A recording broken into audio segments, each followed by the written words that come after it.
What is an International Marketing Information System, or the IMIS? For marketers and entrepreneurs, is your compass in the global market. But academically speaking, it has comprehensive framework which integrates technology and expertise to collect, analyze, and distribute global market data, providing a holistic view of international market landscape. But in practice, it is your decision-making engine. Like for Coca-Cola, as an example, does not only expand into a new country by chance. They know exactly what flavor, packaging, and price will work because their IMIS gives them a complete view of consumer behavior across regions. That is why they remain one of the most recognized brands in the world. And other part is reduces uncertainty. It supports businesses in navigating complex markets by significantly reducing uncertainty and mitigating risk associated with global expansion. Every entrepreneur here knows that risk is part of the business, but unnecessary risk, the kind that comes from ignorance, it's dangerous, which is IMIS reduces this risk. Imagine a Philippine clothing brand planning to expand Japan. Without IMIS, they would have to guess what people wear and what style matter. But with IMIS, they would know exactly which design sell and which colors to resonates, and even how cultural differences affect buying habits or their buying behaviors. This is the power of information. It transforms uncertainty to opportunity because problems equals opportunity and opportunity equals success. And next is the informed decisions, which is IMIS enables data-driven decisions across all marketing functions, including product development, pricing strategies, promotional strategies, and distribution channels.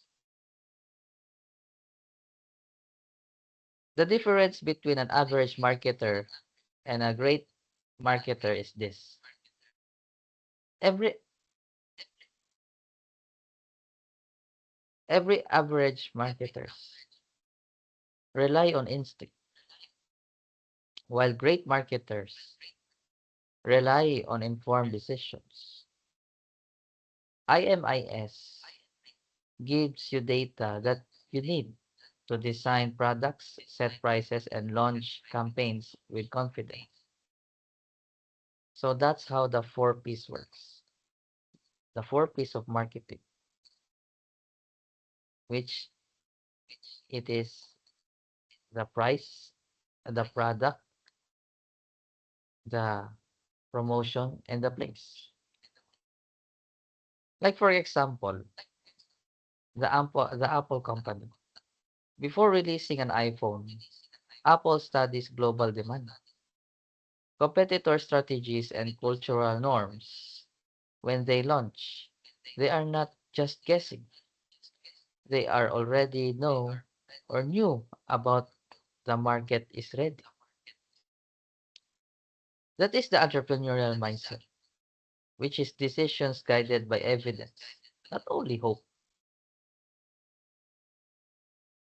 And the core components of IMS.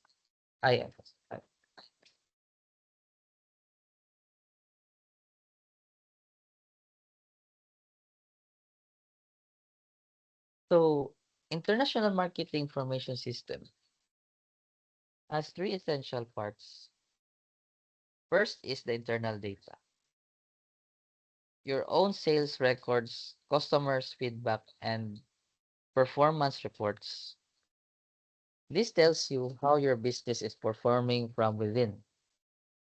The second is the external data or the external factors. Information from outside sources such as surveys, industry reports, and government statistics. So this gives you a wider market perspective. The third is the marketing intelligence, tracking competitors, emerging trends, technologies, and regulations. One of the good techniques or strategies to use about the core components of IMIS is the SWOT analysis, which is the internal factors is the strengths and weaknesses, and the opportunity and threats as the external factors. One of the examples is the Netflix. It shows us how this works in real life. They use internal data to see what people are watching. Their external data is to understand market conditions and intelligence to keep an eye on competitors like Disney Plus, for example. That is why they stay on top of the streaming industry worldwide. And this is also the one of the main components of IMIS. It's not only three, but it is four rather. The internal records, the marketing intelligence, the marketing research, and the marketing decision support system. Then next is why IMIS is critical for global success. Because it is to understand the trends, because it helps businesses understand past market trends and current affairs, providing historical context and immediate insights into market dynamics. And next is to forecast future movements. It enables accurate forecasting of future market movements, allowing companies to develop proactive and adaptive strategies. And next is to power or empower innovation. It empowers companies to innovate and refine marketing strategies, which to modify them to the diverse and unique characteristics of international markets, fostering competitive advantage. Because if you are in a large scale someday, even in a SME at first, when you do business is you always innovate every day.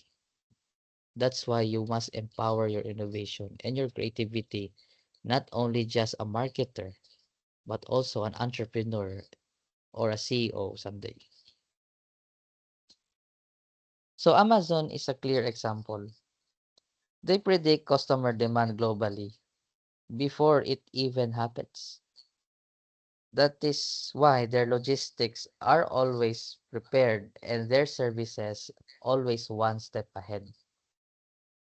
That is why they became $1 trillion company and one of the most successful business around the globe. If you want to compete international business, you need this level of foresight. And next is the challenges in implementing IMIS. First is the data issues. So these challenges include ensuring high data quality, seamless integration from various sources, and easy accessibility across different regions and departments. Next is resource demand. Requires a significant investment in skilled personnel, advanced technological infrastructure, and continuous training to manage and leverage the system effectively. And next is the compliance in culture, which navigating complex security, privacy regulations like GDPR, and overcoming organizational culture barriers to data sharing and adoption can be difficult. And next is the ongoing investments. The demands continuous investment in tools, system upgrades, employee training, and robust data governance policies to maintain its efficacy and relevance. Of course, nothing worthwhile come easy, which IMIS requires accurate data, investment in technology, skilled people, and compliance with laws like GDPR. It is also demands continuous updates to stay effective. But here is where the entrepreneurial mindset comes in. Challenges are not roadblocks. They are investments. Facebook faced major obstacles, for example, with European privacy laws. Instead of backing down, they invested heavily in compliance, and that is why they remain dominant today. Entrepreneurs understand that success always requires commitment. And next is, what are the international marketing institutions? These are the organizations and regulatory bodies that play a crucial role in facilitating, regulating, and supporting international marketing activities, ensuring a fair and orderly global marketplace. So these entities include global organizations such as World Trade Organization or WTO and the International Chamber of Commerce or the ICC, as well as the influential regional trade blocs like European Union or EU, the Association of Southeast Asian Nations or the ASEAN. They are the instrumental in establishing international standards, resolving trade disputes, and promoting equitable trade practices across borders.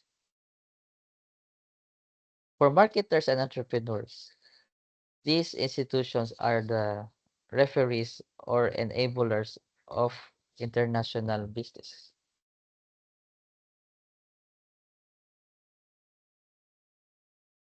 And what is the role of the international marketing institutions?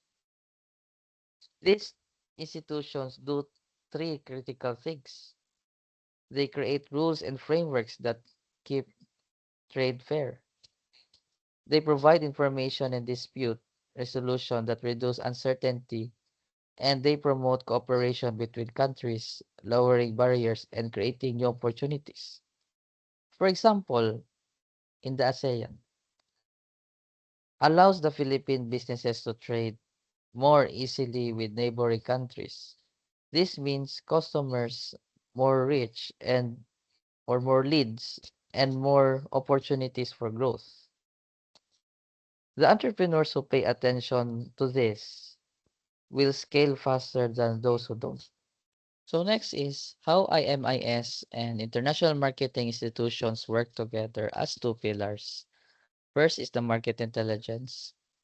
It is systematically gathers crucial market intelligence, providing businesses and with the data needed to understand and comply with institutional regulations and standards worldwide. Next, in terms of institutions, is enabling environments, which institutions establish the legal and regulatory and operational environment that profoundly shapes international marketing strategies and practices. And next is the synergy, the risk reduction and opportunity of the two pillars. Working both in them significantly reduce risk, streamline operations, and enhance opportunities for businesses in global markets. And here is where strategy becomes powerful. Both two institutions provide the rules and the environment to act. Without IMIS, we are blind. Without institutions, you are unprotected. But when you use both, you have the clarity and the foundation to succeed globally. That's why it's better to become more strategic, especially when you do business. It is like driving a car. IMIS is your GPS, while international marketing institutions are the traffic laws. One gives you direction, and the other ensures you can get there safely. Together, they create progress. A real world example. A Samsung understands this perfectly. Their IMIS tracks what customers want across Asia, Europe, and America. At the same time, they rely on trade agreements and institutions to overcome tariffs and regulations. That combination allows them to launch quickly, market effectively, and maintain their dominance worldwide.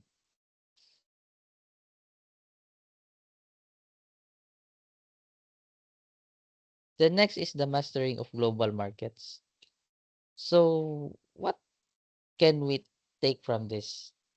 To succeed internationally, you need two things. First, a strong international marketing information system that gives you intelligence and foresight. Second is the international marketing institutions that create the frameworks to compete fairly.